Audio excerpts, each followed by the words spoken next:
How the Federal Reserve controls your money through influencing spending and saving. I have all the details and what you need to know right here in the video, so let's get right into it. It all comes down to three words: inflation and interest rates, which are also two different metrics that the Federal Reserve directly impacts. We're also experiencing this right here, right now, as we're living through a very high inflationary time, and the Federal Reserve is aggressively raising interest rates with an effort to bring down some of this inflation. So let's get into it now and talk about how the Federal Reserve directly impacts and controls your money and, of course, your spending habits and, of course, your saving habits. Let's get into it and talk about all these details.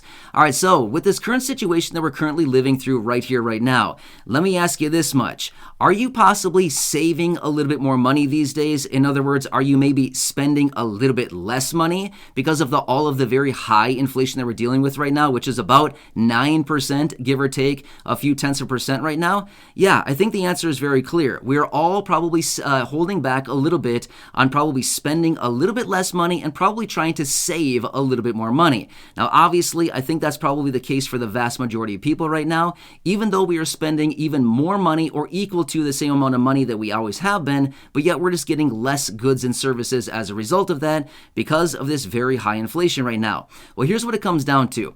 A couple of the different things that the Federal Reserve is directly involved in is, number one, controlling interest rates, which again, they actually either raise interest rates or they lower interest rates. Right now, they are aggressively raising interest rates. And also their duty is to keep a cap or control on inflation. Well, obviously, they haven't done a very good job of that here over the last year and a half or so, considering inflation was sitting at about 3% about a year and a half ago, and now we're sitting at about 9%. So clearly, they didn't do a very good job, and now they're trying to backpedal and trying to bring this inflation down very rapidly by raising interest rates very aggressively. So let me ask you this much again, because this is kind of interesting, and I think you're probably going to see here with all this playing out and with everything I'm going to lay out for you right here in this video, that yes, the Federal Reserve does actually control our money in a pretty big way. So here's what's also interesting as well. Just a little quick side note with a little personal experience and something that I just noticed today.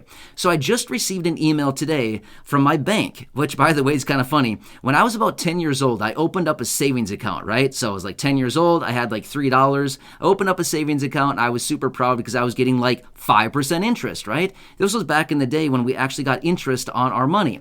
Well, now I just got an email today from the bank saying, we're raising your interest rate up to 1.4%. And I thought, wow, 1.4%. I mean, honestly, that's actually pretty generous for these days right now with a bank paying 1.4% on a bank account, on a savings account. Honestly, that's actually pretty good. So here's what it comes down to. Even though the Federal Reserve does raise interest rates, they try to bring down inflation, they try to keep inflation in check. As a result of that, for me, somebody like this, looking at this email that I just got today from my own personal bank, thinking, wait, they want to pay me 1.4% to keep some cash in the bank?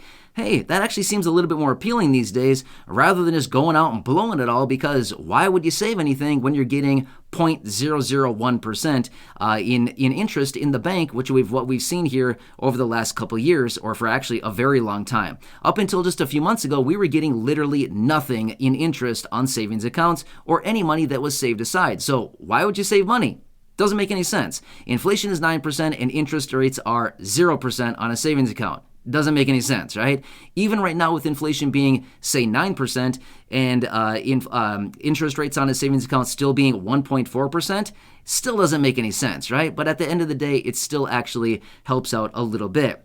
So that's just one quick example that I wanted to share with you, showing that the efforts out of the Federal Reserve right now by aggressively raising interest rates, it's also translating into, yes, it's also raising interest rates on debt, as in mortgages, auto loans, personal loans, home equity lines of credit, student loans. I mean, literally, you name it, credit cards, anything you possibly can think of, any type of debt product that has an interest rate tied to it, which virtually every single debt product or debt instrument does have an interest rate tied to it. Everything's being impacted right now by the Federal Reserve raising interest rates. As a result of that, it's also impacting the interest rate that banks are able to pay consumers like you and me for the extra $2 or $3 that we have sitting around in a savings account. So at the end of the day, when it comes down to it, it actually incentivizes us to save a little bit more money into our savings account, because we're actually getting a little bit of interest now. We're getting paid a little bit of change on a annualized basis. And meanwhile, it's disincentivizing us to actually go out and spend money, maybe on our credit cards, maybe to open up a new line of credit, to get a new personal loan, to maybe go out and even get a mortgage, even things like buying a new car and getting an auto loan. It just doesn't really make sense anymore, because the cost to borrow money just simply doesn't make sense anymore. However, for several years there, up until maybe 5-6 months or so ago, it probably made a little bit of sense to go out and get all of this new debt, because money was so cheap. It was practically free to borrow money at the time, right? You could get a mortgage for, say, 2.25% on a 15-year fixed rate mortgage. You could get a 30-year fixed rate mortgage for less than 3%. You could get an auto loan locked in pretty nicely, pretty low. You could lock in home equity lines of credit, really low again, 3% or even less. You could get all kinds of debt products and these debt instruments for a very low interest rate. It made sense to go out and spend a bunch of money. It made sense to get debt, because why not? It's very cheap. It was almost free to borrow that money. Well, these days, it's getting very expensive to borrow that money now. So it's making it less appealing and less appetizing for you and me and businesses and everybody else out there in the country to go out and open up all these new debt instruments and start borrowing money yet again and start to spend more money, because why would we do that when it's just going to cost us double what it was previously just about 6 months ago, because interest rates have gone up so substantially here over the last several months. So you can clearly see here, maybe the Federal Reserve is not directly dipping into our bank accounts. Maybe they're not reaching out with their sticky fingers and digging into our wallets. They're not digging into our purses. But at the end of the day, they are directly impacting our spending habits. And of course, they're directly impacting our saving habits as well. And again, I'm not just speaking for you and me and everybody else out there. I'm basically speaking for everybody as well, as a whole, even businesses, because our businesses going out more right now and spending a bunch of money, getting new debt, opening up new lines of credit and loans and things like this? Or are they maybe hoarding a little bit more cash because, well, first off, they want to weather the storm, whatever this economy is going to bring, whatever this recession is going to bring? They're probably hoarding a little bit more cash right now. And again, they can because, well, would it be making more sense to maybe leave a little bit more money in the bank where maybe they can get a little bit of interest on it? Or does it make sense to go out and secure a bunch of high interest rate debt products and all of a sudden, start spending more money and then pay a whole bunch more interest on all of that money that they're spending that they don't necessarily need to have or that they don't necessarily have right now, right? So you can see with these couple examples here that I'm giving you, the Federal Reserve and their actions to raise interest rates and try to control inflation, and then again, everything that they're doing with their policies is directly impacting our saving habits, our spending habits, and what we're currently doing right now. Not only us as consumers, but businesses as well, all across the country. So it's kind of interesting to see this whole situation play out. And I guess we could all ask ourselves, where did the Federal Reserve go wrong? I mean, seriously, what happened? A year and a half ago, inflation was sitting at literally 2%, 3%, 3.5%, 4%. It's not that bad. 4%, honestly, that's about double where the general benchmark is for the Federal Reserve. Generally, they like to keep inflation around 2.5% to even 3% on the hot side. Well, I'm sorry, but we're sitting at 9% plus right now. That's really, really hot, right? That's definitely on the hot side. So where did they go wrong? I mean, seriously, what happened here? Even a year ago or, a little over a year ago when inflation was sitting at, say, 4%, 4.5%, even 5%, which was either double or 2.5 times where they usually want to keep the benchmark, why didn't they step in and start implementing some of these aggressive policies then? When everything was good, everything was rosy and peachy, everything was looking good, and now here we are basically looking into the face of a big recession here, economic contraction, all these things like this, and now the Federal Reserve is stepping up, aggressively raising rates when inflation is sitting as high as it is right now, and all of this business. Does it make any sense? No, they should have been raising rates into a strong economy rather than waiting for the economy to slow down, and now they're raising rates into a weak economy? Again, does this make any sense, right? It's like selling stocks when the market is going down. Does that make any sense at all either? No, not really, right?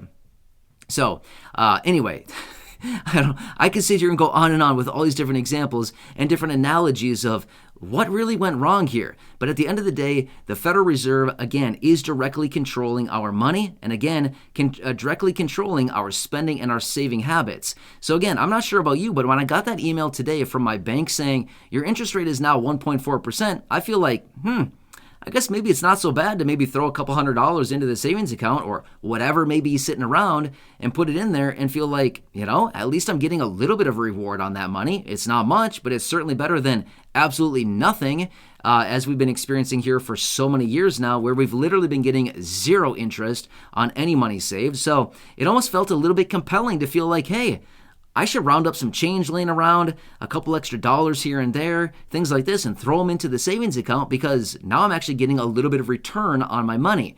Sounds good to me. I always like a little bit of a return, right?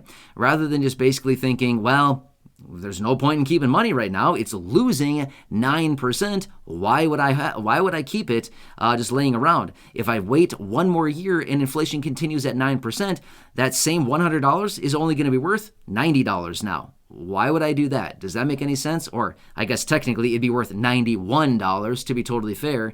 But at the end of the day, does that make any sense at all? Not to me, it doesn't, right? We're just holding a depreciating asset. Well, cash isn't even really an asset. We're basically just holding something that's depreciating very rapidly. So anyway, I want to throw this out there for you and let you know that yes, the Federal Reserve is directly impacting our money. They're directly controlling our money through all of these methods that I shared with you right here in this video. So if they bring interest rates back down, to, say, zero, like they have been for so many, many years now, is that going to be more appealing to us to go out and maybe get loans, open up new credit cards, maybe buy a new car and take on an auto loan? Maybe, I don't know, whatever else we happen to do. Would it make more sense to get more debt products then? Yeah, by all means, it would make sense to maybe get some debt or at least get access to debt even through a credit line or a home equity line of credit or a personal loan or things like this. It would make sense to get these types of products available to us because why wouldn't we if we have the interest rate locked at zero or very low interest rates? It would make sense to get some of these products because it's practically free money. Why not? It doesn't cost you anything to do it. So why won't you just get some of this, right?